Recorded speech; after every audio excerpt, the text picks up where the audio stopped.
Saudi আরব ও চীনে মুক্তির অপেক্ষায় নীলচক্র। ডিসেম্বরে মুক্তি পাচ্ছে আইয়ুব বাচ্চুর অপ্রকাশিত গান।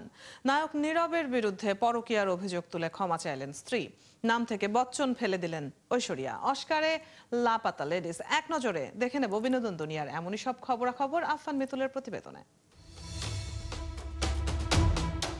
আমেরিকান ফিল্ম মার্কেটে প্রিমিয়ার হয়েছে বাংলাদেশের সিনেমা নীলচক্র ব্লু সার্কেলের। এছাড়া এই সিনেমাটি তাদের দেশে দেখানোর আগ্রহ দেখিয়েছে সৌদি আরব ও চীন।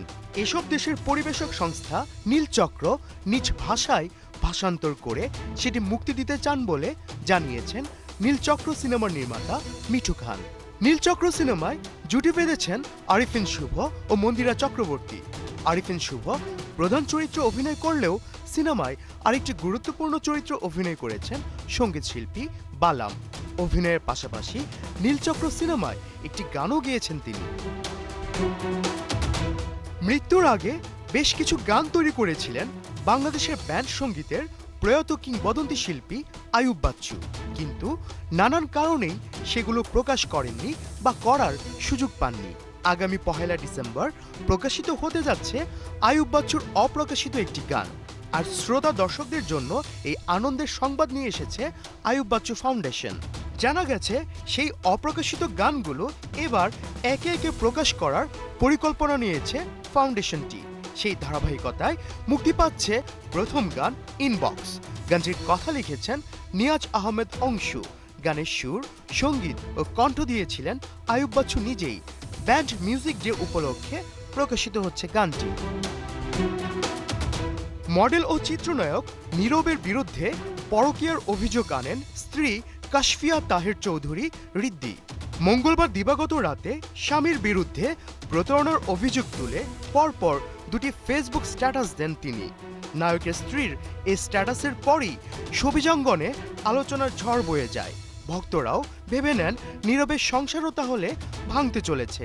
তবে বুধবার দুপুরেই আবার একটি ফেসবুক স্ট্যাটাস নিয়ে হাজির হন নীরব পত্নী, যেখানে আগের রাতে দুটি স্ট্যাটাসের জন্য ক্ষমা চান তিনি। একই সঙ্গে নায়কের স্ত্রী জানান নীরব তার সঙ্গে প্রতারণা করেননি। সম্প্রতি গ্লোবাল উইমেন্স ফোরামের একটি অনুষ্ঠানে যোগ দিতে দুবাই গিয়েছিলেন ঐশ্বরিয়া রায়। অনুষ্ঠানের একাধিক ঝলক ছড়িয়ে পড়েছে এরই মধ্যে সামাজিক যোগাযোগ মাধ্যমে। দুবাই উইমেন এস্টাবলিশমেন্টের অফিসিয়াল ইনস্টাগ্রাম পেজ থেকে অভিনেত্রীর দর্শকদের উদ্দেশ্যে দেয়া বক্তব্যের একটি ভিডিও শেয়ার করা হয়েছে।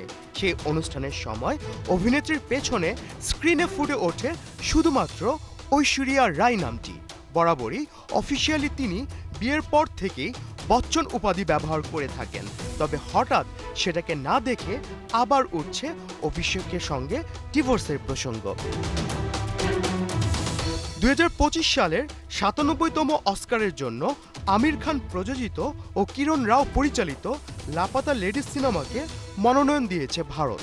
বিশ্বের এই সর্বোচ্চ সম্মাননার মঞ্চে ভারতের প্রতিনিধিত্ব করবে লাপাতা লেডিস।